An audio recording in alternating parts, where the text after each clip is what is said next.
Hello students, आज हम लोग चलिए स्टार्ट करते हैं अपना next topic that is complement of set. ठीक है, तो कॉम्प्लीमेंट ऑफ अ सेट समझते हैं कि होता क्या है। यहाँ पर हम लोग को जरूरत पड़ेगी कॉम्प्लीमेंट को समझने के लिए इस कॉन्सेप्ट की, जिसको हम बोलते हैं क्या, यूनिवर्सल सेट, जो हम लोगों ने पहले से पढ़ा हुआ है। तो हमें ध्यान क्या देना है, जब हम लोगों ने लास्ट लेक्चर में पढ़ा था यूनिवर्सल सेट्स के बारे में, उसके बाद वेन डायग्राम देखा था, तो एक खास बात क्या थी कि ये जो सेट हमारे पास एक वेन डायग्राम के थ्रू हम बनाते हैं, तो वेन डायग्राम में क्या बोला था कि ये है यू हमारा यूनिवर्सल सेट गिवन है। ठीक है, तो अगर ये यूनिवर्सल सेट है और यहाँ पर एक सेट सपोज है, क्या है ये, ए है, तो हमने क्या बोला था कि ए जो है यू का सबसेट तो है। ठीक है, ये समझ में आ गया।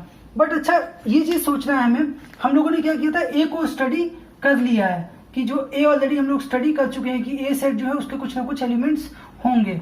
ठीक है, 1 2 3 कुछ भी होगा, ए बी सी जो भी ले लेते हैं। अब बात ये आती है कि जो सेट यू तो है, ए हम लोगों ने देख लिया क्या बचा है, लेकिन हम लोगों ने इस पार्ट को स्टडी नहीं किया अभी तक। दैट मीन्स ये जो बचा हुआ पार्ट है, इसके नेचर के बारे में, इसकी प्रॉपर्टीज के बारे में हम लोगों ने कुछ स्टडी नहीं किया है। तो ये जो बचा हुआ पार्ट बचता है ना हमारे पास, जो भी गिवन सेट है यूनिवर्सल सेट में से, उस गिवन सेट को निकालने के बाद जो एक्स्ट्रा पार्ट बच रहा है, इसी को हम क्या बोलते हैं, कॉम्प्लीमेंट। इसी को हम बोलते हैं कॉम्प्लीमेंट ऑफ सेट। अब अगर ये ए सेट है, ठीक है, तो हम लिख देंगे कॉम्प्लीमेंट ऑफ सेट ए। ये वाला जो पार्ट है, जो बाहर वाला पार्ट है, ठीक है, जो एक्चुअली अगर आप देखोगे तो थोड़ा सा ऐसे डायगोनली ब्लैक और ब्लू कलर से शेड किया हुआ है, ये वाला पार्ट जो है, ये हमारे पास आ गया complement of a set A. अब इसको अगर हम लोग डिफिनीशन के फॉर्म में लिखेंगे, इसका एक्चुअली डिफिनीशन लिखना है क्या है, कॉम्प्लीमेंट ऑफ अ सेट होता क्या है, तो डिफिनीशन हम इसको इस तरीके से लिखेंगे, let A be a given set and universal set U such that A is subset of U, then set of all elements which are set of all elements of U which are of set U, लिख दो, of set U which are not present in set A are called क्या, are called complement of set A। Complement of set हम क्या बोलते हैं कि set let A be a given set and universal set U. एक given set क्या है, A है, और उसका यूनिवर्सल सेट है यू। देन और कंडीशन क्या है कि A is subset of U, ये तो होता ही है। ठीक है, then set of all elements of set U which are not present in set A. ठीक है, अच्छा अब हम ध्यान देंगे अगर, तो हम क्या बोलते थे कि set of all elements of set U which are not present in A. अभी हम लोगों ने डिफरेंस पढ़ा था, डिफरेंस का मतलब क्या था कि सेट ऑफ अगर ए डिफरेंस बी निकालना हो तो क्या हम बोलते थे, set of all elements in A which are not present in B. यहाँ पे भी तो वही बात होती है, थोड़ा सा देखो तो बस डिफरेंस क्या है कि यहाँ पे कॉम्प्लीमेंट के लिए एक स्पेसिफिक केस ले लेते हैं कि जो ए है, ए माइनस बी हम डिफरेंस लिखते थे क्या, ए माइनस बी, सो ये डिफरेंस भी हम लिखते थे। तो यहाँ पे क्या था कि कॉमन था, कुछ भी कॉमन कोई भी सेट हो सकता था। इसका हम लोगों ने स्पेशल केस ले लिया है क्या कि ए क्या है, यूनिवर्सल सेट है।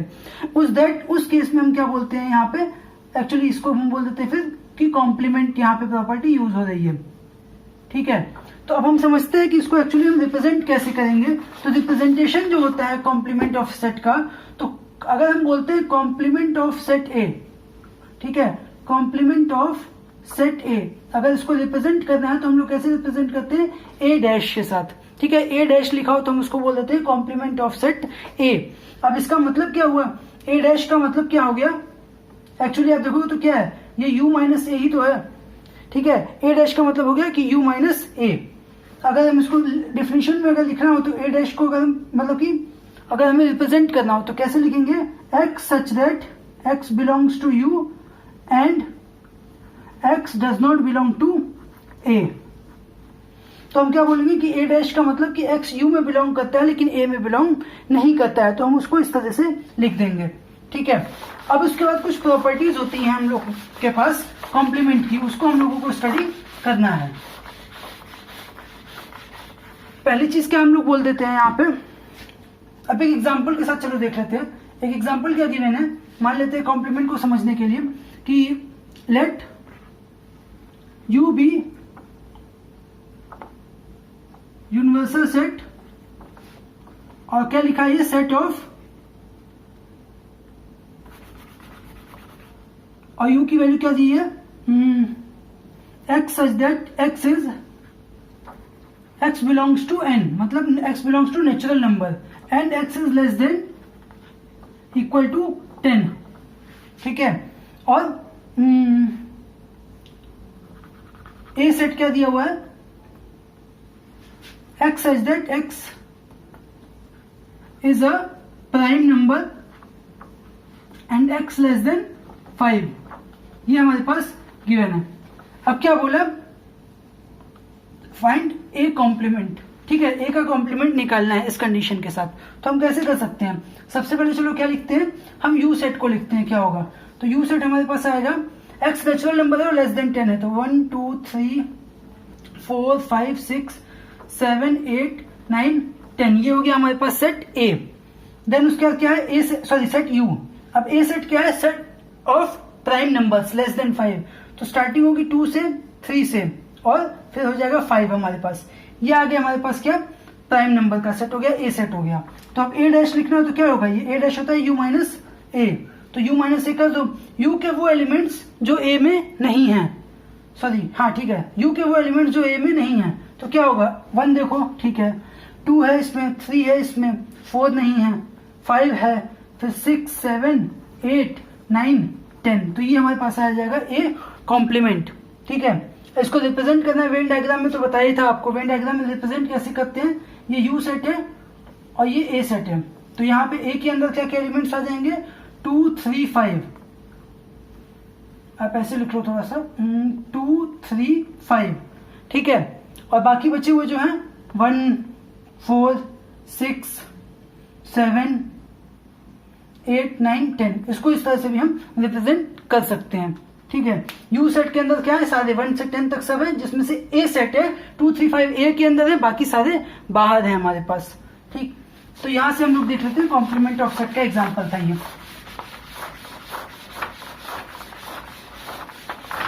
अब नेक्स्ट हमारे पास क्या आता है, नेक्स्ट है कि कुछ प्रॉपर्टीज हम लोग देख लें कॉम्प्लीमेंट की। तो प्रॉपर्टीज क्या होती है, सबसे पहली प्रॉपर्टी जो है हमारे पास वो क्या होती है कि देखो, अगर हम बोले कि ए सेट है, ठीक है, ए एक सेट है और उसके साथ हम यूनियन ले रहे हैं किसका, ए कॉम्प्लीमेंट का। ठीक है, कॉम्प्लीमेंट का हम ले रहे हैं यूनियन, तो क्या मैंने बोला, ए के साथ ए कॉम्प्लीमेंट, तो मतलब देखो अब क्या मैं बोल रहा हूं, वेन डायग्राम के थ्रू समझने की कोशिश करो, ये सेट ए है, ठीक है, और ए कॉम्प्लीमेंट मतलब क्या हो गया, इस ए को छोड़ करके बाकी सारा जो भी है ये है ए कॉम्प्लीमेंट।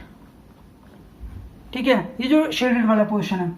तो अब अगर दोनों का यूनियन ले लो तो होगा क्या, यूनियन का मतलब क्या था, ए डैश का मतलब था कि ए को छोड़ करके बाकी सारा ले लिया, तो ए डैश मतलब बाकी बाहर वाला पोर्शन हो गया पूरा, और ए का मतलब ये अंदर वाला भी पोर्शन हो गया, तो दोनों का यूनियन लेना है। यूनियन मतलब ये भी और ये भी, ये हो या ये हो, दोनों हो सकता है, तो ये भी ले लिया ये भी ले लिया, तो बचा हुआ रिजल्ट क्या आएगा, यू ही आएगा हमारे पास। मतलब A union A dash is equal to क्या होता है, यूनिवर्सल सेट हमारे पास आ जाता है, यू आ जाएगा। दूसरा क्या होगा हमारे पास प्रॉपर्टी, अगर ए इंटरसेक्शन ए डैश देखना है, ए इंटरसेक्शन ए डैश, अब देखो ए इंटरसेक्शन ए डैश का मतलब क्या होगा, कॉमन एलिमेंट्स देखने हैं। ये ए सेट है हमारे पास, ठीक है, ये ए सेट है और ये है यूनिवर्सल सेट हमारा, तो ए डैश क्या होगा, ए डैश मतलब कि ये बाहर वाला पोर्शन जो भी हमारे पास मिल रहा है, ये हमारे पास ए डैश है बाहर वाला पोर्शन। तो अब एक्चुअली अगर देखो तो ए डैश और ए में कॉमन कुछ मिल रहा है क्या, ऑब्वियसली नहीं कॉमन है, क्योंकि यू का मतलब ए डैश का मतलब क्या था, यू माइनस ए, मतलब पहले ही ए को हटा दिया है, इसमें से, और फिर ए, अब ए में बोल रहा है क्या कि ए को ही लेना है, एक्स बिलोंग्स टू ए, यहाँ पे था x does not belong to A, तो कॉमन तो कुछ मिला ही नहीं। तो अगर इन दोनों को आप देखोगे तो इसकी वैल्यू क्या आ जाएगी हमारे पास, फाई आ जाएगी। तो अगर कहीं पे लिखा हुआ है हो ए इंटरसेक्शन ए डैश तो हम उसको बोलेंगे फाई, और लिखा हो कि ए यूनियन ए डैश तो वो होगा यू। ठीक है, इस तरह से हम इसको देखते हैं। तीसरी प्रॉपर्टी हमारे पास क्या है, अब तीसरी प्रॉपर्टी हम बोलते हैं complement of a complement. Complement of a complement मतलब ए कॉम्प्लीमेंट कहीं पे गिवन है और उसका भी कॉम्प्लीमेंट ले लें, तो ये क्या आएगा हमारे पास, ए ही आएगा। कैसे ए आएगा समझना है इसको। अगर मैंने बोला ए कॉम्प्लीमेंट, ए कॉम्प्लीमेंट का मतलब क्या होगा, x belongs to U. A complement का मतलब क्या होगा, x belongs to U and x does not belong to A. ये था हमारे पास।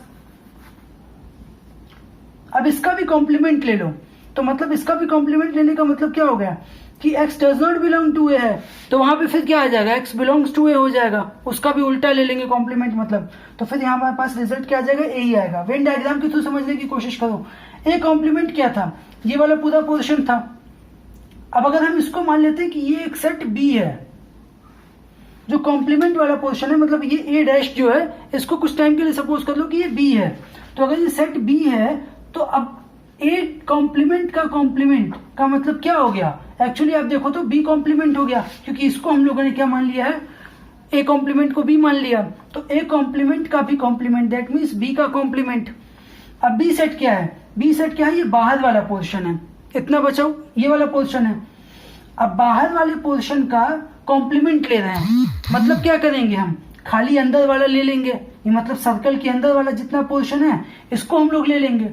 बाहर का कॉम्प्लीमेंट मतलब ये सर्कल के बाहर वाले एरिया का कॉम्प्लीमेंट, मतलब सर्कल के अंदर वाला एरिया हम लोग ले लेंगे। तो सर्कल के अंदर का एरिया क्या है, ए ही तो है, तो ए कॉम्प्लीमेंट का कॉम्प्लीमेंट क्या आ गया हमारे पास, ए आ गया।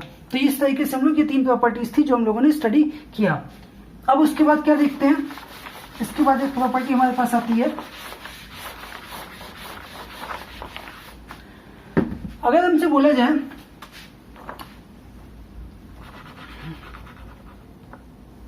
यू कॉम्प्लीमेंट, यू मतलब क्या, यूनिवर्सल सेट।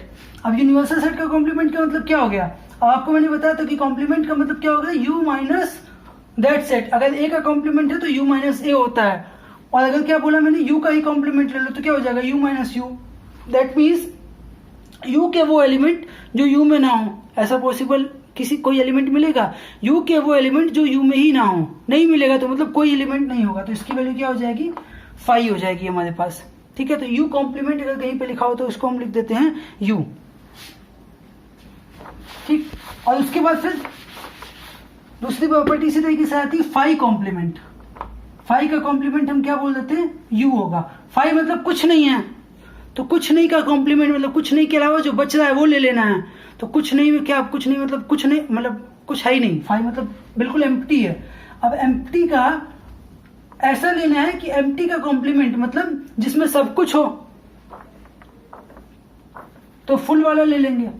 एम्प्टी का कॉम्प्लीमेंट जस्ट अपोजिट एक तरीके से मतलब हो गया, जो बच रहा है तो एम्प्टी है, एम्प्टी का क्या होगा, एम्प्टी में से कुछ माइनस करना है मतलब। ठीक है, फाई डैश मतलब क्या हो गया, यू माइनस फाई हो गया। अब यू में से क्या माइनस करो, यू में से कुछ नहीं माइनस हो रहा है, फाई डैश का मतलब तो यही हुआ ना, यू माइनस फाई, तो फाई मतलब कुछ माइनस हो ही नहीं रहा, तो बचा बचा क्या, पूरा यू ही बचा रह जाएगा। तो वही तो यहाँ पे लिखा है कि phi dash is equal to U होता है। ठीक,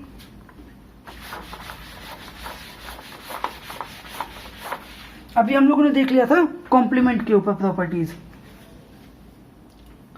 ये हमारे पास कुछ प्रॉपर्टीज थी जो हम लोगों ने स्टडी कर ली थी कॉम्प्लीमेंट के ऊपर, जिससे कि हम लोग समझ गए कि एक्चुअली कॉम्प्लीमेंट एक्चुअली होता क्या है। ठीक, तो अब कुछ क्वेश्चंस हैं और इस पे वो भी देख लेते हैं। चलो फिर से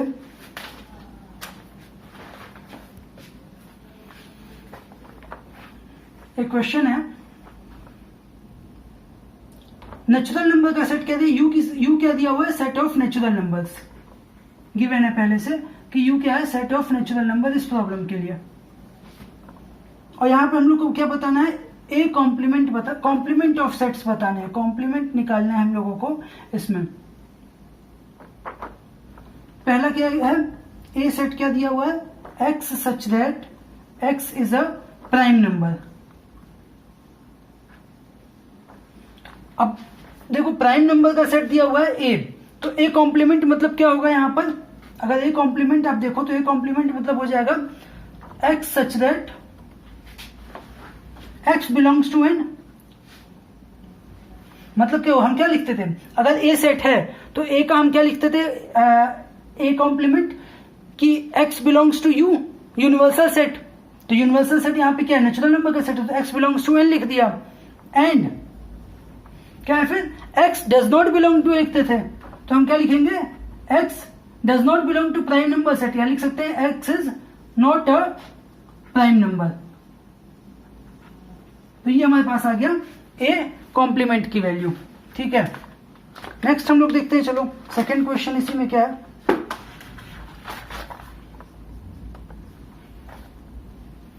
x such that B set है, इसकी वैल्यू दी है x such that X plus 5 is equal to 8। ठीक है, अब यहां पे बी डैश निकालना है हम लोगों को, क्या करेंगे, अब एक्चुअली देखो ए सेट की वैल्यू, बी सेट जो है, बी सेट होगा क्या, लिखा हुआ है x such that x is plus 5 is equal to 8। तो एक्स प्लस 5 अगर 8 है तो एक्स प्लस 5 8 का क्या मतलब हो गया, एक्स की वैल्यू क्या आ गई यहां से, इसको हम लिख सकते हैं बी सेट जो है वो क्या है हमारे पास 3 है, खाली नेचुरल नंबर का सेट है, यूनिवर्सल सेट, उसमें से 3 है बी में, तो u माइनस बी लिखना है, तो क्या लिख देंगे, X such that x belongs to N, पहले तो and X not equal to 3, इस तरह से लिख देंगे। तो ये हमारे पास क्या आ जाएगा, बी कॉम्प्लीमेंट आ जाएगा। थर्ड क्वेश्चन इसी में, सी क्या है, सी सेट है x such that x belongs to n and 2x plus 1 is greater than 10, ये दिया हुआ है। तो यहां से देखो वैल्यू अगर निकालो 2x plus 1 greater than 10 है, तो 2x plus 1 greater than 10 हो गया, तो x का मतलब क्या हो गया,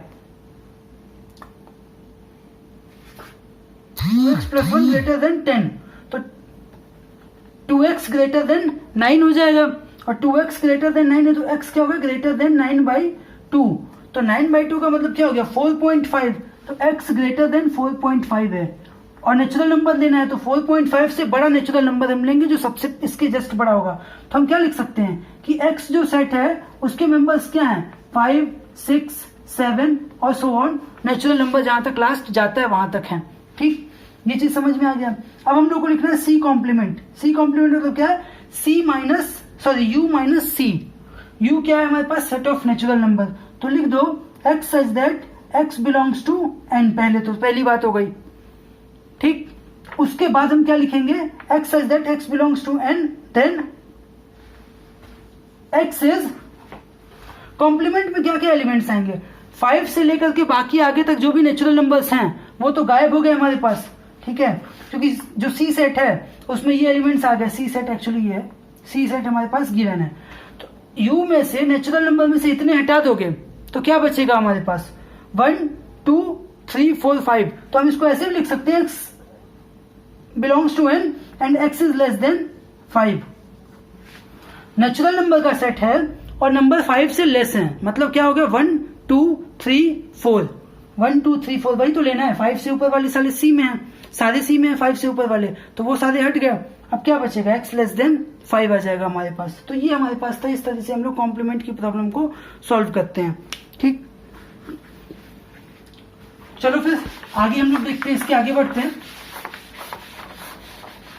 अब आगे जो हमारा लास्ट टॉपिक है, जो लास्ट एक्सरसाइज के ऊपर बेस्ड है, वो हमारे कुछ प्रैक्टिकल प्रॉब्लम्स ऑन सेट्स हैं। ठीक है, तो इसमें हम क्या करते हैं, हमें इसमें करना क्या है, सेट के थ्रू हम क्या कर रहे हैं, ये जो एक्सरसाइज हम करने जा रहे हैं इसका पर्पस क्या है, सेट के थ्रू, सेट की जो नॉलेज हम लोगों ने ली है उसके थ्रू हम लोग क्या करते हैं, कुछ कॉम्प्लिकेटेड कुछ प्रॉब्लम्स होंगी, उसको हम किस तरह से, नंबर पे बेस्ड प्रॉब्लम्स होंगी, उनको हम सॉल्व करेंगे। अब इसमें कौन सा कॉन्सेप्ट यूज होता है, देखो सबसे पहले इसमें कॉन्सेप्ट जो यूज होगा वो वेन डायग्राम के थ्रू हम करते हैं। ये जो एक्चुअली एक्सरसाइज है ये पूरी वेन डायग्राम पे बेस्ड है, मतलब कि हम यहाँ निकालना हमें क्या होगा, फॉर एग्जाम्पल ये हमारे पास एक यूनिवर्सल सेट दे दिया है, ठीक। अब इस यूनिवर्सल सेट में हमारे पास प्रॉब्लम होगी कुछ कि ए सेट है मान लो, ठीक है, बी सेट भी है, और सपोज मान लेते हैं कि हो सकता है हो ना हो सी सेट भी एक किसी में, चलो अभी नहीं लेते हैं सी सेट को। अब हमारे पास कुछ प्रॉब्लम्स गिवन होंगी, उन प्रॉब्लम्स में क्या होगा, नंबर ऑफ एलिमेंट्स गिवन होंगे। फॉर एग्जांपल ए सेट है, बी सेट है, तो नंबर ऑफ एलिमेंट्स के ऊपर बात होगी यहाँ पे, number of elements in A, number of elements in B, और फिर A union B and A intersection B. इन ये जो नंबर्स गिवन है ना, ये 4 नंबर्स आएंगे। क्यों? ए आएगा हमारे पास, ये नंबर जो खाली पूरा ए में है, ये पूरा सर्किल बड़ा वाला, ये यहां से यहां तक का सर्किल, ये हो जाएगा ए सर्कल, ठीक है। बी सर्कल क्या होगा, ये पूरा सर्किल हो जाएगा बी वाला। तो हम यहां पे ये नहीं बोल सकते हैं कि ए सेट और बी सेट में, ठीक है, ये ए सेट मिल गया, ये बी सेट मिल गया, तो नंबर ऑफ एलिमेंट इसमें जितना होगा और इसमें जितना होगा वो हो गया एन ए और एन बी। देन क्या बात हो गई, एन ए यूनियन बी। अब देखो यूनियन में क्या होगा कि ये वाले सेट भी ले लिए, ये भी ले लिया, कुछ कॉमन आ जाएगा, ये वाला पार्ट जो है, ये वाला पार्ट जितना बच रहा है हमारे पास, ये क्या होगा 2 बार काउंट हम कर चुके होंगे इतना पार्ट, क्योंकि ये ए में भी आ रहा है और बी में भी आ रहा है, इसलिए ए यूनियन बी को हम वो भी कैलकुलेट करेंगे। और ये वाला इंटरसेक्शन का पार्ट है, तो इसको भी हम यहाँ पे क्या हम करते हैं, इस एक्सरसाइज में एक फॉर्मूला हम लोग यूज करने वाले हैं जिसमें इन चारों के बीच में एक रिलेशन एस्टेब्लिश हो रहा है, और उसी रिलेशन के थ्रू हम लोग क्वेश्चंस को सॉल्व करने वाले हैं, ठीक है। तो वो रिलेशन चलो समझ लेते हैं क्या होगा। वो रिलेशन ऐसा होगा कुछ कि समझने की कोशिश करना। अगर मुझे क्या निकालना है, एन ए यूनियन बी निकालना है, ठीक है, मुझे निकालना है एन ए यूनियन बी, मतलब ये जो ए यूनियन बी है इसमें नंबर ऑफ एलिमेंट्स निकालने हैं। तो मैं क्या कर सकता हूं, सबसे पहले ए लिख लेता हूं, तो एन ए कर दिया, प्लस क्या कर दिया, बी में है तो एन बी भी कर दिया, एन बी कर दिया। देन अब ध्यान देना, ये जो पार्ट था ना, ये 2 बार मैंने ले लिया, ए में भी आया है ये वाला पार्ट और बी में भी आया, जो ये जो डॉटेड पार्ट के अंदर ये मैंने बनाया, ये जो ओवल शेप में है, ठीक है, ये एक्चुअली क्या हो रहा है, 2 बार आ चुका है। तो ये पार्ट था क्या, ए इंटरसेक्शन बी था, तो 2 बार आ चुका है, लेकिन लेना एक ही बार है, तो हम क्या करते हैं, पूरे में से minus N A intersection B कर देते हैं। तो ये हमारे पास आ जाता है, ये फॉर्मूला आ जाता है जो कि ए यूनियन बी का फॉर्मूला नंबर ऑफ एलिमेंट्स के ऊपर है। अब इसी फॉर्मूले का यूज करके हम लोग को क्वेश्चंस सॉल्व करने हैं। वैसे तो इसका यूज करना है, बट अगर आपको ये नहीं भी आता है, ठीक है, तो भी आप क्वेश्चन को सॉल्व कर सकते हो, वेन डायग्राम अगर ड्रॉ करने आता है तो। अब इसके बाद चलो देखते हैं, अगर इसी की जगह पे क्या हो, ए यूनियन बी की जगह पे एक सेट और आ जाए, सी भी आ जाए, तो हम उसको कैसे बोलते हैं, N A union B union C. अब उसको उसमें क्या करेंगे, देखो उसके लिए हम ऐसा करेंगे कि N A plus N B plus N C, पहले तीनों को जोड़ देंगे। चलो ड्रॉ करके भी आपको बताता हूं कैसे होगा, वो थोड़ा सा एनालिसिस करना समझना। तीसरा सेट ये सी भी आ गया, ठीक है, मैंने ले लिया। अब मैंने जब बोला एन ए, तो एन ए मतलब कि ये वाला वैल्यू पूरा हम लोगों ने ले लिया, ये जो ए सेट है पूरा, ये यहां से यहां तक ये हम लोगों ने ले लिया। अब एन बी का मतलब ये पूरा बी भी ले लिया, ठीक, और एन सी का मतलब क्या हुआ, ये मैंने सी पूरा ले लिया। अब क्या A union B union C यही इतना होगा, नहीं, क्यों, क्योंकि ये जो हम लोगों ने लिया है ना, तो इसमें गलती क्या हुई हम लोगों से अभी तक, मतलब गलती इन द सेंस कि अभी हम लोगों ने छूटा क्या है कि ये जो पोर्शन है और ये पोर्शन है और ये पोर्शन है जो ओवरलैप हो रहा है, ये हम लोगों ने कई बार ले लिया है इसमें। तो सबसे पहले तो हम क्या कर लेंगे, ये देखो ये वाला पोर्शन जो है, ये इसको हम माइनस कर देंगे, तो ये है क्या, ए इंटरसेक्शन बी है, तो minus N A intersection B, ठीक। उसके बाद क्या हुआ, ये भी 2 बार आ गया इसमें, तो इसको माइनस करेंगे, और ये भी 2 बार आ गया तो इसको माइनस करेंगे, तो ये वाला क्या है, minus N B intersection C, ये वाला पार्ट, ये है बी इंटरसेक्शन सी का पार्ट। थोड़ा सा ऐसे समझो, ये वाला जो पार्ट है ये है बी इंटरसेक्शन सी का पार्ट, वो माइनस कर दिया। फिर उसके बाद फिर क्या आया, ये वाला पार्ट आ गया, इसको भी तो माइनस करना होगा ना, तो ये माइनस होगा तो क्या आ जाएगा, minus N A intersection C. क्या अब ये पूरा हुआ? नहीं। क्यों नहीं पूरा हुआ? देखो, जब हम लोगों ने 3 बार माइनस किया तो हुआ क्या, ये पोर्शन निकल गया, ये वाला निकल गया और ये वाला निकल गया। अब ये जो छोटा सा पार्ट बीच में बच रहा है ना, ये वाला पार्ट, अब ये वाला पार्ट क्या था, A intersection B intersection C, ये क्या तीनों में कॉमन है, ये वाला पार्ट जो है। ये एक्चुअली क्या है, तीनों को जब हम माइनस किए ना अलग अलग यहाँ पे, तो ये पूरा ही निकल गया इसमें से, क्योंकि देखो तीनों में कॉमन था, ये पूरा ही निकल गया। तो अब इसको ऐड भी करना पड़ेगा लास्ट में आकर के। तो N A intersection B intersection C, ये फॉर्मूला हमारे पास आ जाता है अगर हम 3 सेट्स के ऊपर काम कर रहे हैं तो। ठीक है, इसको थोड़ा सा आप लोग नोट डाउन भी कर लेना अपने पास, अपने नोट्स में। देन इसके बाद फिर, वैसे तो ये 2 फॉर्मूले हैं, इजी है, याद करना इजी है, समझ में अभी तक हम लोगों ने देख लिया था कॉम्प्लीमेंट के बारे में जो भी चीजें। इसके बाद हमारे पास एक लॉ आता है जिसको हम बोलते हैं क्या, डी मॉर्गन्स लॉ। ठीक है, डी मॉर्गन्स लॉ इसका नाम है, नाम के ऊपर ना भी जाए तो प्रॉपर्टी बस हमें समझनी कि एक्चुअली ये होता क्या, D Morgan's law.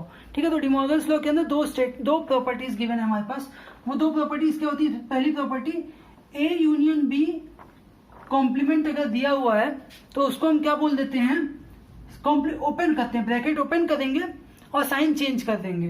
That means bracket open करेंगे तो क्या होगा, ए के साथ कॉम्प्लीमेंट लगेगा और जो ये यूनियन है ये चेंज हो जाएगा इंटरसेक्शन में और ये हो जाएगा बी कॉम्प्लीमेंट। ठीक है, पहला था हमारे पास। और सेकंड क्या आएगा हमारे पास इसी में, अगर दिया हुआ है ए इंटरसेक्शन बी कॉम्प्लीमेंट तो उसको हम लिखेंगे A complement union B complement.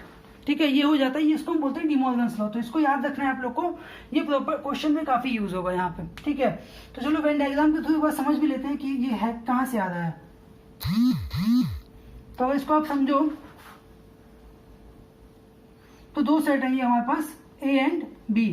क्या बोला, ए यूनियन बी का कॉम्प्लीमेंट। तो ए यूनियन बी क्या होता है हमारे पास, ए यूनियन बी है हमारे पास ये वाला पार्ट जो अंदर पार्ट गिवन है, ये पूरा हमारे पास है ए यूनियन बी।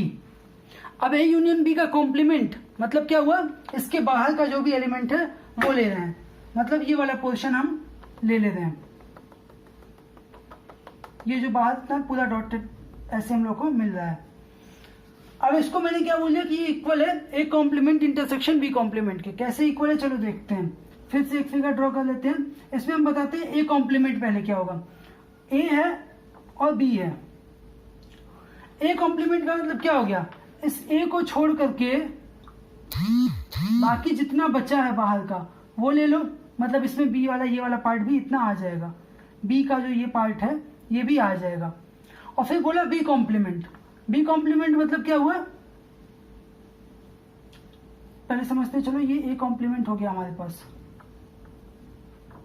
ठीक है, समझना आप लोग, अलग अलग फिगर में बनाते हैं जिससे कि समझ में आ जाए।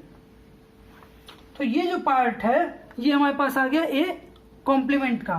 फिर एक बी कॉम्प्लीमेंट चलो बनाते हैं। तो बी कॉम्प्लीमेंट क्या होगा हमारे पास,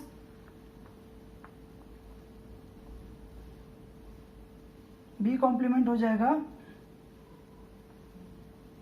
ये वाला पोर्शन, बी को छोड़ करके बाकी यू वाला पार्ट जितना है।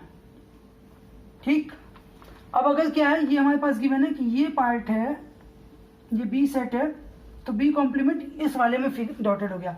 अब दोनों में क्या देखना है, इंटरसेक्शन है। इंटरसेक्शन मतलब कॉमन क्या है दोनों में, तो देखो कॉमन क्या निकलेगा यहाँ से, ये वाला जो पोर्शन है बी का पूरा है यहाँ से, ठीक है, ये खाली है इसमें, तो इसमें भरा है इसमें खाली है, नहीं ले सकते।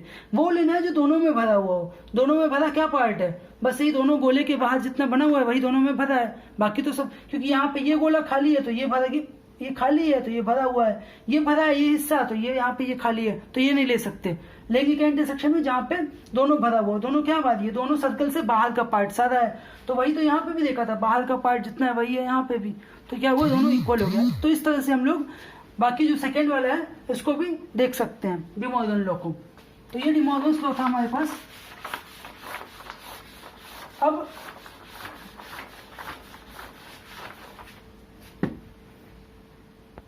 तो चलिए अब हम लोग देख लेते हैं कुछ प्रॉब्लम्स जो है हमारी ये जो हम लोगों ने अभी नंबर ऑफ एलिमेंट्स के बाद बात की है प्रॉपर्टीज, उसके ऊपर कुछ प्रॉब्लम्स देखते हैं।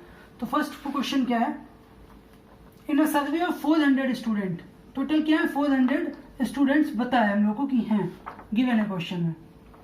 क्या बोल रहा है, 100 are willing to take apple juice, 100 ऐसे हैं जो एप्पल जूस लेने वाले हैं, 75 ऐसे हैं जो ऑरेंज जूस लेने वाले हैं,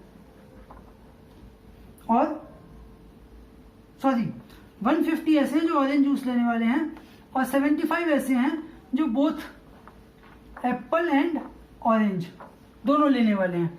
ठीक, हम लोग को बताना क्या है, नंबर ऑफ स्टूडेंट जो क्या लेंगे, नीदर एप्पल नॉर ऑरेंज। ठीक, तो अब हम लोग चलो इसको देखते हैं कैसे होगा। अब इसको समझना, सबसे पहले हम क्या करेंगे, फॉर्मूले के थ्रू चलो देखते हैं। तो फॉर्मूला हम लोगों ने जो पढ़ा है उसके बेसिस पे देखे, तो हम लोग को निकालना क्या है, नीदर एप्पल नॉन ऑरेंज। तो पहली चीज तो देखो यहाँ पे क्या है, दिस और दिस की बात हो रही है, ठीक है, तो मतलब क्या होगा, यूनियन यहाँ पे लग जाएगा। लेकिन यूनियन कैसे लगेगा, यहाँ लिखा है नीदर ए नॉर ओ, तो नीदर ए का मतलब क्या हो गया, ए कॉम्प्लीमेंट, ठीक, नॉर ओ मतलब ओ कॉम्प्लीमेंट। अगर ए और ओ लिखा होता तो एक ए और ओ हो जाता, ए यूनियन ओ हो जाता, लेकिन लिखा नीदर ए नॉर ओ, तो ए कॉम्प्लीमेंट का यूनियन लेंगे किसके साथ, ओ कॉम्प्लीमेंट के साथ। ये होगा एक्चुअली इसकी वैल्यू जो हम लोग को अगर निकालना है, मान लेते हैं एक्स है अगर, ठीक, तो ये है एक्स की वैल्यू। अब इसको हम क्या बोलेंगे, अभी हम लोगों ने डिमॉर्गन्स लॉ जो पढ़ा है उसके थ्रू क्या बता सकते हैं कि ये क्या है, एक्चुअली ए इंटरसेक्शन ओ का कॉम्प्लीमेंट है। यही तो है ए इंटरसेक्शन ओ कॉम्प्लीमेंट, मतलब A dash union O dash, A complement union O complement. हम लोग को क्या निकालना है, ए कॉम्प्लीमेंट ए इंटरसेक्शन ओ का कॉम्प्लीमेंट। अब यहां से हम क्या देखते हैं, अगर हम लोग को पता है कि एन ए यूनियन ओ, हम लोग क्या लिख सकते हैं, N A plus N O minus N A intersection O.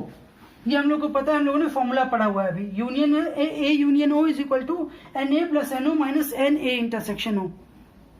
ठीक है, तो यहां पे देखो ए यूनियन ओ मतलब क्या होगा कि दोनों यूनियन, मतलब हम लोग को निकालना है अभी, चलो इसको बोलते हैं कि एन ए यूनियन ओ मतलब कि या तो ये हो या तो ये हो, ये हम लोग को पता करना है। तो हम क्या लिख सकते हैं, एन ए यूनियन ओ लिख दिया यहां पर। एन ए क्या है, एन ए क्या है, यहां पे 100 दिया हुआ है, एन ओ क्या है 150 दिया है, ऑरेंज का, एप्पल का है नंबर 100 है और ऑरेंज का नंबर 150 है। अब उसके बाद क्या दिया हुआ है, N A intersection O, N A intersection O. अब बता एन ए इंटरसेक्शन ओ हम यहां से निकाल सकते हैं, अभी नहीं निकाल सकते। अब ये साइड हम लोगों ने समझ लिया, यही हम लोग को निकालना है। अच्छा एक बात देखो, N A union O, A union O का मतलब क्या हो गया कि टोटल हमारे पास जो या तो एप्पल भी ले लें और या तो ऑरेंज भी ले लें, दोनों कौन से होंगे, तो ये भी गिवन है, क्या है 75 है, जो बोथ सॉरी ये जो है बोथ ए एंड ओ, तो बोथ ए एंड ओ का मतलब क्या होगा कि ए इंटरसेक्शन ओ वाले हैं ये, मतलब ए भी लेंगे और ओ भी लेंगे। तो यहां पे हम क्या लिख देंगे इसकी जगह पे 75। अब इसको सॉल्व करोगे तो एन ए यूनियन ओ कहां से आ जाएगा, 100 प्लस 150 माइनस 75, तो ये कितना हो जाएगा 250 माइनस 75, दैट मीन्स 175 आ गया। अब 175 ऐसे बच्चे हैं जो एप्पल भी ले लेंगे, या तो एप्पल ले लेंगे या तो ऑरेंज ले लेंगे, तो कोई दोनों में से या तो एक ले लेंगे, या तो एप्पल ले या तो ऑरेंज ले, या दोनों भी ले ले तो भी चल जाएगा। तो अब हम लोग को क्या निकालना है, जो दोनों में से कुछ ना लें, तो कुछ ना लें वो कौन से होंगे, जो टोटल है हमारे पास उसमें से यही माइनस कर दें। ठीक है, टोटल है तो उसमें से 400 में से क्या कर दें, इसको माइनस कर दें 175 को, तो 175 को माइनस कर देंगे तो नीदर ए नॉर ओ वाला केस आ जाएगा। तो ये हमारे पास क्या आएगा वैल्यू इसकी 225। तो ये ऐसे स्टूडेंट होंगे जो दोनों में से कुछ नहीं लेने वाले हैं। ठीक है, तो इस तरह से हम क्वेश्चन को सॉल्व करते हैं। अब चलो वेन डायग्राम के थ्रू एक बार देख लेते हैं इसको कैसे होगा। वेन डायग्राम के थ्रू बताता हूँ, तो आपको इतना सारा मतलब फॉर्मूला यूज करने की जरूरत नहीं पड़ेगी। समझना, ये बनाते हैं, ये है यूनियन, इसमें क्या है 400 है इसकी वैल्यू दिया हुआ है, टोटल 400 स्टूडेंट, तो 400 लिख लो। उसके बाद क्या दिया हुआ है, एप्पल का ये सेट है और ऑरेंज का ये सेट है। अब इसमें से देखो बोथ जो है 75 ऐसे हैं, इसको थोड़ा सा बड़ा बना लेते हैं, 75 ऐसे हैं जो दोनों ले लेते हैं, मतलब यहाँ पे आ गया ये 75 हो गया। 75 ऐसे 75 ऐसे हैं जो, थोड़ा सा क्लियर देखते हैं, 75 ऐसे हैं जो दोनों ले लेंगे, दोनों ए एंड ओ। अब क्या बोला हमारे पास कि 100 ऐसे हैं जो एप्पल जूस लेने वाले हैं, तो 100 एप्पल जूस लेने वाले हैं टोटल, मतलब यहाँ पे ये अगर एप्पल का है और ये ऑरेंज का है, तो एप्पल वाला ये जो पार्ट है ये पूरा 100 है, इसमें 100 एलिमेंट्स आने हैं। 75 75 जो है ये 75 तो इसी में आ गए, तो 75 अगर इसी में आ गए तो 100 माइनस 75 25 बचेंगे जो एक्सक्लूसिवली ए में आएंगे, ठीक है। देन उसका क्या बोले, ऑरेंज में है 150, तो 150 पूरे में है, जिसमें से दोनों लेने वाले क्या है 75 है, तो एक्सक्लूसिव ओ में कितने आ जाएंगे हमारे पास 75, तो कि 75 75 150 होता है, समझ गए। अब ये देख लो अंदर वाले कितने हैं, 75 प्लस 25 100, और ये क्या है बाहर 75, मतलब 175 ऐसे हैं जो इसका पार्ट है, ए का या ओ का। निकालना क्या है, नीदर ए नॉर ओ, मतलब इन दोनों के बाहर वाला पार्ट जितना है, तो बाहर वाला पार्ट क्या होगा, इसी 400 में से ये माइनस कर दो 175, तो 400 में से 175 माइनस करोगे, वही तो बात हो गई 225। तो ये डायग्रामेटिकल रिप्रेजेंटेशन है वेन डायग्राम के थ्रू, ये अगर आप लोगों ने सीख लिया तो बहुत आसान हो जाएगा। देखो फॉर्मूले की यूज पड़ा ही नहीं यहाँ पर, ठीक है, विजुअलाइजेशन है बस थोड़ा सा।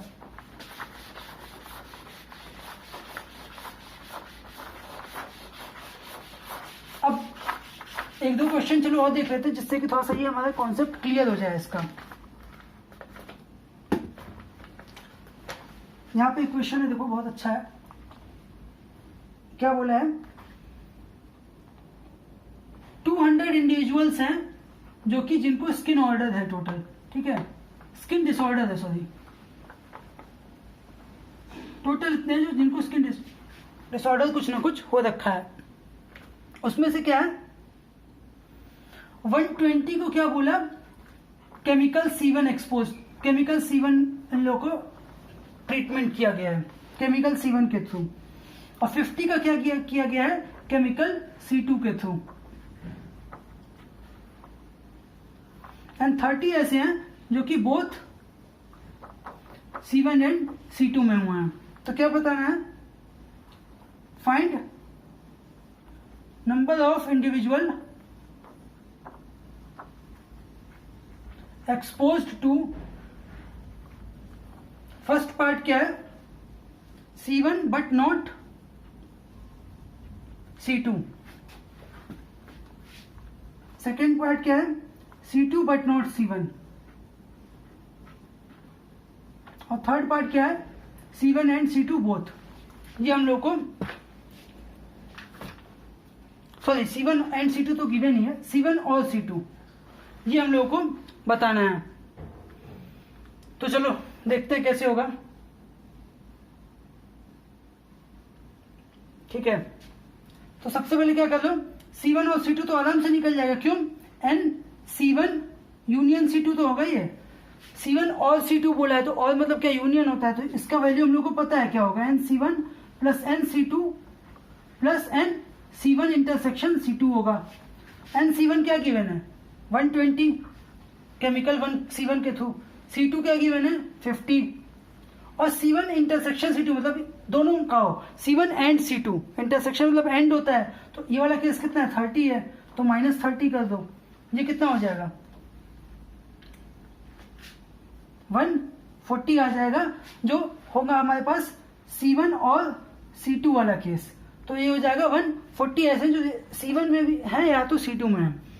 अब उसके बाद क्या निकालना है हम लोग को, C1 but not C2, C1 में हो लेकिन C2 में ना हो, तो C1 में है लेकिन C2 में नहीं है, तो इसको हम कैसे बोल सकते हैं,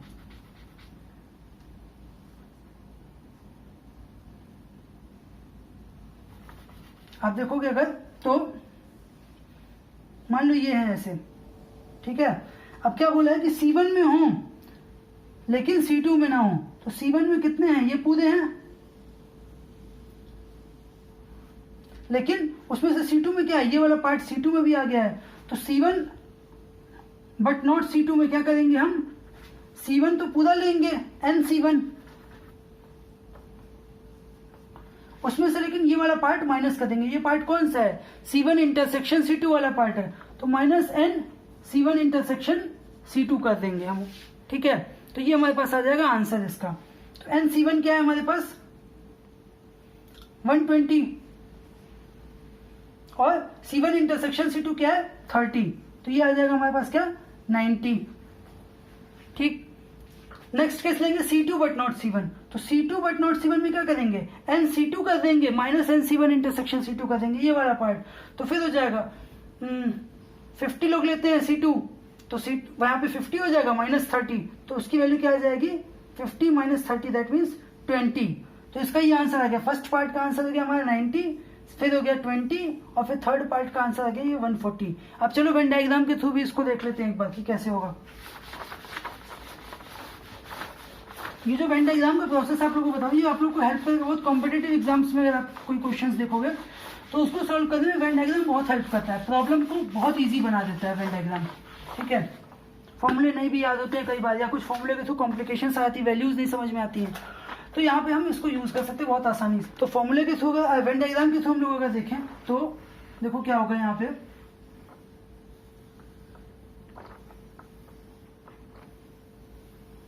ये है हमारे पास ऐसे C1 ये है और C2 ये है हमारे पास, ठीक है। टोटल क्या है 120 है जो C1 में एक्सपोज्ड है, तो मतलब ये टोटल है 120 है। पहले निकालो बोथ का, तो बोथ का केस क्या हो गया 30 है, मतलब 30 ऐसे है जो दोनों में है, 30 ऐसे है जो दोनों में है, तो ये हो गया 30 यहाँ पे। उसके बाद क्या बोला है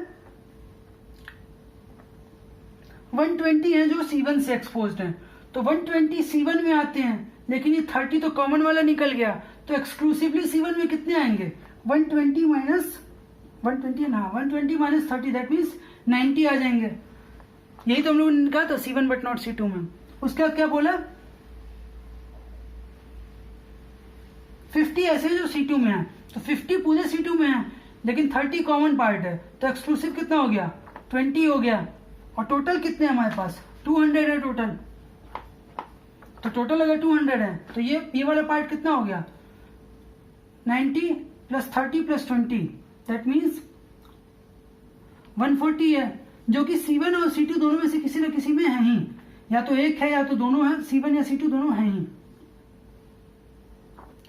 तो रिमेनिंग कितना हो जाएगा, आपसे ये पूछे कि जो दोनों में से किसी में नहीं है, जो जिनको ट्रीटमेंट C1 या C2 किसी का मिला ही नहीं, तो क्या हो जाएगा 200 माइनस 140, ये भी आ जाएगा यहाँ से। तो इस तरह से हम बहुत इजीली प्रॉब्लम को सॉल्व कर सकते हैं। आपसे पूछा था C1 और C2, तो C1 और C2 के लिए क्या करना था, तीनों को ऐड कर देना था, फॉर्मूला यूज किया था हम लोगों ने, चाहे तो तीनों को ऐड भी करते 90 30 20, यही तो 140 आ गया आंसर, तो ये भी बहुत इजीली सॉल्व हो गया। नेक्स्ट एक चलो एक और प्रॉब्लम देख लेते हैं। क्या दिया हुआ, in a survey it was found that 21 people like product A, तो 21 ऐसे हैं जो प्रोडक्ट ए को लाइक करते हैं, तो NA क्या दे दिया 21 हमारे पास। 26 हैं जो प्रोडक्ट बी को लाइक करते हैं, 26 हैं। 29 ऐसे हैं जो प्रोडक्ट सी को लाइक करते हैं। 14 ऐसे हैं जो ए एंड बी को लाइक करते हैं, तो ए एंड बी मतलब ए इंटरसेक्शन बी कितना हो गया 14 हो गया हमारे पास। नेक्स्ट 12 है जो सी ए एंड सी को लाइक करते हैं, तो ए इंटरसेक्शन सी कितना हो गया 12 हो गया।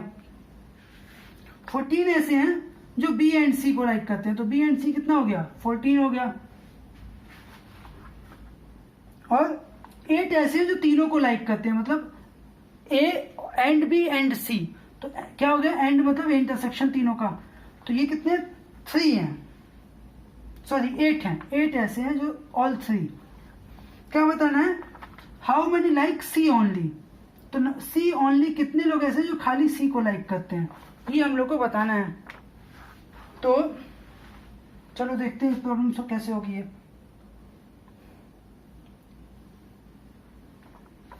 वेन डायग्राम चलो बनाते हैं इसका।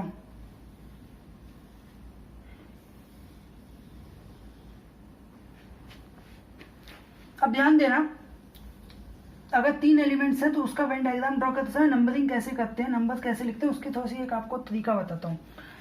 कभी भी 3 हो ना तो क्या करो, नंबरिंग लिखते समय जहां पे इन तीनों का इंटरसेक्शन वाला जो है ना, ये वाला पार्ट उसको सबसे पहले लिख लो। तो तीनों का इंटरसेक्शन में क्या है, A intersection B intersection C, ये वैल्यू क्या है 8 है, पहले से दी हुई है। ठीक है, ये वैल्यू 8 हमारे पास है, बीच का पार्ट जो है। अब ये अगर 8 है, उसके बाद क्या दे दिया, ए इंटरसेक्शन बी ले लो, 14 है। अब ए इंटरसेक्शन बी, अगर ये सेट ए है, ये बी है और ये सी है, तो ए इंटरसेक्शन बी मतलब ये वाला पार्ट है, समझ गया, ये पार्ट जो यहां से यहां तक ये ज्यादा है। ठीक है, ये पार्ट है। तो इस पार्ट का वैल्यू क्या दिया हुआ है 14 है। 14 में से 8 तो इस पे निकल गया जो इसके तीनों में कॉमन है, तो ये जो एक्सक्लूसिव इन दोनों का है वो कितना बचा, 14 माइनस 8 मतलब क्या हो गया 6 बचा इसमें, समझ गए। इसी तरीके से देखो ए और सी का देख लो, ए और सी का देखोगे तो क्या दिया हुआ है 12 है टोटल, इस वाले में बीच वाले में 8 निकल गया है कॉमन, तो एक्सक्लूसिव में क्या बचेगा 4 बचेगा। उसके बाद देखो इस वाले में बी और सी में देखो 14 टोटल है, 8 निकल गया तीनों के कॉमन में, तो 14 माइनस 8 एक्सक्लूसिव दोनों में क्या बचेगा 6 बचेगा। ये समझ आ गया। अब क्या बोला ध्यान से देखो, एन ए दिया हुआ है 21, या तो छोड़ो बाकी को नहीं लिखते हैं, हमें क्या निकालना है सी ओनली का निकालना था ना, सी ओनली, तो सी ओनली निकालने के लिए चलो सी को स्टडी कर लेते हैं। अब यहां पे देखना एन सी क्या दिया हुआ है 29 दिया हुआ है, दैट मीन्स कि ये पूरे सी में कितने हैं 29 है, पूरे सी में 29 है, लेकिन 6 यहां आ गए, 8 यहां आ गए और 4 यहां आ गए, तो इन तीनों को माइनस करना पड़ेगा ना 29 में से, ताकि हमें एक्सक्लूसिवली सी का ये वाला पार्ट निकला है। तो कैसे करेंगे, 8 प्लस 6 14 प्लस 4 18, तो 29 माइनस 18, तो 29 माइनस 18 कितना होगा, यहाँ पे देखो 29 माइनस 18 वाला पार्ट जो होगा वही ये वाला पार्ट एक्सक्लूसिव सी का पार्ट आएगा, तो ये आ गया 11। तो ये 11 जो है वो एक्सक्लूसिवली सी ओनली का है, ओनली सी वाला पार्ट है। अगर ओनली ए निकालना हो, चलो यहाँ पे ऐड कर देते इसी क्वेश्चन में, तो ओनली ए में क्या है 21, तो ए में टोटल है, और 21 में क्या है 6 यहाँ है, 8 यहाँ है, 4 यहाँ है, तो ऐड करो 8 प्लस 4 12 प्लस 6 18 हो गया, 18 21 में से माइनस कर दो, तो 3 जो है वो एक्सक्लूसिव ए ओनली में है, बी ओनली देखना है चलो, तो 26 है जो टोटल है बी में। अच्छा टोटल ये जो एन लिखा है, जैसे मान लो एन ए लिखा है, तो मतलब क्या है कि ए में वो ए है, ए हो सकता है कि वो अकेला ए करते हो सकता है वो ए एंड बी दोनों दो करते हो सकता है ए एंड सी करते हो, ठीक है, या हो सकता है ए बी सी तीनों करते हो। तो मतलब ऐसा एन ए मतलब कि जहां ए आ गया, चाहे वो इंडिविजुअल अकेले हो या सब मिलाकर के हो, पेयर में या ट्रिपलेट में हो, तो इस तरीके से। लेकिन पूछा है सी ओनली या ए ओनली, तो ओनली का केस में बाकी सारी हटा के हम लोग कैलकुलेशन करना होता है। कंफ्यूज मत होना, कई बार बच्चे क्या करते हैं एन ए लिखा है तो मान लेते हैं कि जो बचा हुआ पार्ट है वही ए है, नहीं ऐसा नहीं है, इस तरीके से कैलकुलेशन करनी है, समझ लेना। बी अगर दिया हुआ है तो 26 है टोटल हमारे पास, क्या करो 6 इधर है 8 इधर है 6 इधर है, कितना हो गया 6 6 12 और 8 20 हो गया, 26 टोटल है, तो यहाँ पे कितना बचेगा 26 माइनस 20, दैट मीन 6 यहाँ बचेगा एक्सक्लूसिवली बी ओनली में। तो इस तरह से हम लोग डायरेक्टली वेन डायग्राम बनाओ, इस प्रॉब्लम को ऐसे सॉल्व कर सकते हैं, ठीक है। तो ये हमारे पास टोटल प्रोसेस था इसका। तो ये हम लोगों ने टोटल आज क्या देख लिया, आज के लेक्चर में हम लोगों ने समझ लिया बेसिकली जो प्रॉब्लम्स होते हैं हमारे पास, वर्ड प्रॉब्लम्स होंगे, उनको हम कैसे सॉल्व करने वाले हैं ऑपरेशंस के जो हम लगाने वाले वेन डायग्राम के थ्रू, और फॉर्मूले हम लोगों ने स्टडी कर लिया है। तो ये टोटल था आज हमारा चैप्टर खत्म हो गया, ये सेट थ्योरी जो सेट हमारा पहला चैप्टर था वो हमारा आज एंड